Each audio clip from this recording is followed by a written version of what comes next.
সকলকে সালাম জানিয়ে আজকের ভিডিও শুরু করছি। আজকের ভিডিওতে আমরা আলোচনা করব প্রতিষ্ঠান প্রধান নিয়োগ হতে পারে 100 নম্বর পরীক্ষার মাধ্যমে।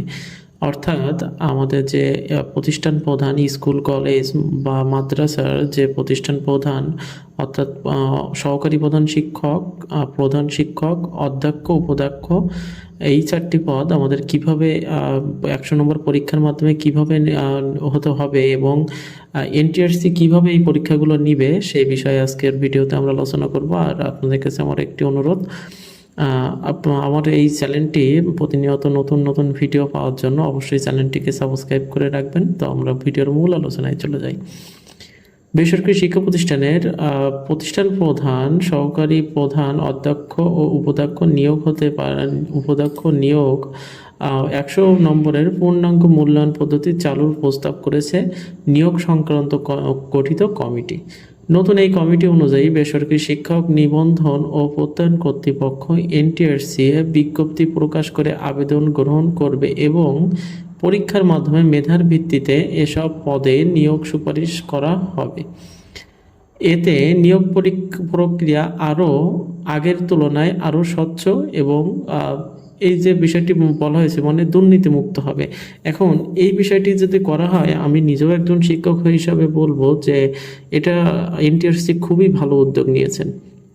কারণ এখন বলতে গেলে কি আমাদের এর আগে যে প্রধান শিক্ষক নিয়োগগুলো হয়েছে কমিটির মাধ্যমে হলে হয় কি যে আসলে কমিটির সাথে যাদের ভালো সম্পর্ক থাকে বা যিনি হচ্ছে অনেক টাকা দিতে পারেন এই ধরনের কিছু নিয়োগ বাণিজ্য কিন্তু হয়ে থাকে। সেখানে কিন্তু যে যোগ্যতা সম্পন্ন প্রধান শিক্ষক তাকেও টাকা দেওয়া লাগে, যে অযোগ্য তাকেও টাকা দেওয়া লাগে।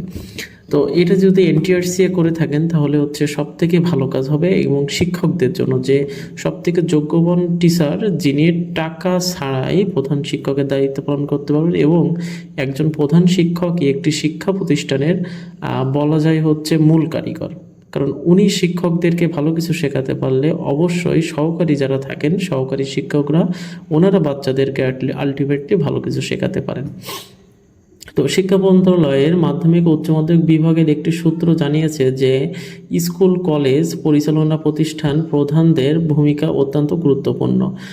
পূর্বের প্রস্তাবনা অনুযায়ী এ পদে কেবল মৌখিক পরীক্ষার মাধ্যমে নিয়োগ দেওয়ার কথা ছিল, তবে এর ফলে পরীক্ষার্থীদের প্রকৃত যোগ্যতার যাচাই নিয়ে প্রশ্ন উঠত। এ পরিস্থিতি এড়াতে লিখিত বা এমসিকিউ পূর্ণাঙ্গ 100 নম্বরের মূল্যায়ন পদ্ধতির প্রস্তাব করেছে মন্ত্রণালয়ে গঠিত কমিটি। এই পরীক্ষা লিখিত হবে নাকি শুধুমাত্র এমসিকিউ পদ্ধতি হবে তা চূড়ান্ত করার এনটিআরসি বোর্ড। এখন এনটিআরসি যে বিষয়টি বলেছে যে এই বিষয়টি কিন্তু সবসময় এনটিআরসি আর কি এই বিষয়টি দেখবে, এই যে প্রধান শিক্ষক। এখন নাম অপ্রকাশিত রাখার সত্ত্বে আমাদের যে এনটিআরসির একজন কর্মকর্তা জানান অর্থাৎ মন্ত্রণালয়ের আরেক কর্মকর্তা জানান যে পূর্বের ম্যানেজিং কমিটির মাধ্যমে প্রতিষ্ঠান প্রধান নিয়োগ পরীক্ষা নেওয়ার একটি প্রচল ছিল, তাই এনটিআরসির মাধ্যমে নিয়োগ হলেও পূর্ণাঙ্গ মূল্যায়ন এই ধারায় বজায় রাখতে চায় কমিটি। 100 নম্বরের এই পরীক্ষার মৌখিক সাক্ষাৎকারের জন্য কিছু নম্বর বরাদ্দ করার সুপারিশ করা হয়েছে। অর্থাৎ আপনাদের যে 100 নম্বরের পরীক্ষা হবে এখানে এমসিকিউ হতে পারে, তবে এমসিকিউ হওয়ার সম্ভাবনাটা বেশিই থাকবে। আপনাদের এমসিকিউ পরীক্ষা হওয়ার সম্ভাবনা বেশি থাকবে। সেখানে এই 100 নম্বরের কিছু অংশ আবার মৌখিক ভাইবার অংশ থাকবে, যেখানে আপনাদেরকে ভাইবা দিতে হবে, সেখান থেকে ভাইবার মাধ্যমে আপনাদেরকে করতে হবে আর কি। এখন এর আগে দীর্ঘদিন ধরে বেসরকারি এটা তো বললামই, আচ্ছা যাই হোক, এর আগে দীর্ঘদিন ধরে বেসরকারি শিক্ষা প্রতিষ্ঠান প্রধান সহকারী প্রধান অধ্যক্ষ উপাধ্যক্ষ নিয়োগ হতে সংশ্লিষ্ট পরিচালিত কমিটির ম্যানেজিং কমিটির মাধ্যমে। তবে এই প্রক্রিয়ায় আর্থিক লেনদেন রাজনৈতিক প্রভাব যেটি আমি বললাম সে কথাগুলো এখানে লেখা আছে, তো আপনারা একটু পড়ে নেবেন। গত 6 অক্টোবর শিক্ষা মন্ত্রণালয়ের মাধ্যমিক ও উচ্চ মাধ্যমিক বিভাগের উপসচিব উনি বলেন যে স্বাক্ষরিত এক বিজ্ঞপ্তিতে জানান যে বেসরকারি শিক্ষা প্রতিষ্ঠানের প্রধান সহকারী প্রধান অধ্যক্ষ উপাধ্যক্ষ ও সমমানের সব পদের নিয়োগ দেওয়া হবে এনটিআরসির মাধ্যমে।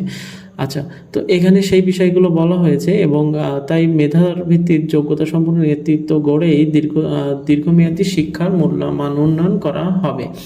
এখন শিক্ষা মন্ত্রণালয় এবং সংশ্লিষ্ট ব্যক্তিদের মতে বেসরকারি প্রতিষ্ঠান প্রধান নিয়োগের অনিয়ম, যাই হোক এখানে এই বিষয়গুলো বলা হয়েছে, আপনারা একটু দেখবেন। আর আমরা যে এখানে একটু দেখি যে এনটিআরসি এ 100 নম্বরের মূল্যায়ন পদ্ধতির কাঠামো চূড়ান্ত না করলেও মন্ত্রণালয়ের সূত্র বলেছে যে লিখিত পরীক্ষার মৌখিক সাক্ষাৎকার এবং প্রার্থীর পূর্ব অভিজ্ঞতা সব মিলিয়ে পূর্ণাঙ্গ যাচাইয়ের একটি প্রক্রিয়া তৈরি করা হচ্ছে। আর চূড়ান্ত সিদ্ধান্ত নেবে এনটিআরসি বোর্ড। এখন ওনারা যে সিদ্ধান্তটি করেছেন সেখানে কিন্তু চূড়ান্ত একটি সিদ্ধান্ত হবে, এই চূড়ান্ত সিদ্ধান্তটা কিন্তু নেবেন এনটিআরসি বোর্ড।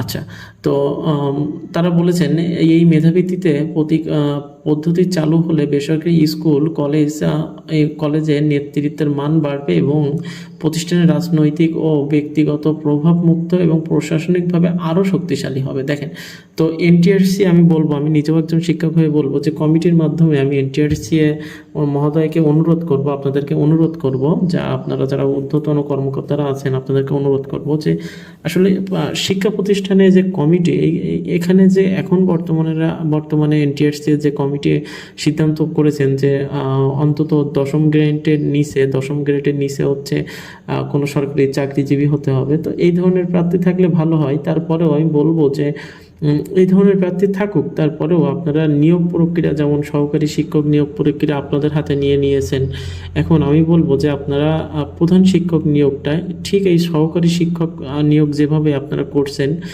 মাধ্যমিক বেসরকারি শিক্ষা প্রতিষ্ঠানে, ঠিক সেইভাবেই আপনারা প্রধান শিক্ষক নিয়োগটা এইভাবেই করুন। তাহলে হচ্ছে আমাদের যোগ্যতা সম্পন্ন প্রধান শিক্ষক যারা আছেন এনারা আসলে চাকরি পাবেন এবং এই যোগ্যতা সম্পন্ন প্রধান শিক্ষক যখন একটি প্রতিষ্ঠানে চাকরি করবেন তার যে অবস্থান থেকে তিনি দিক নির্দেশনা দেবেন, সেই দিক নির্দেশনায় সহকারী শিক্ষকরা আরও বেশি ভালো কিছু করতে পারবে।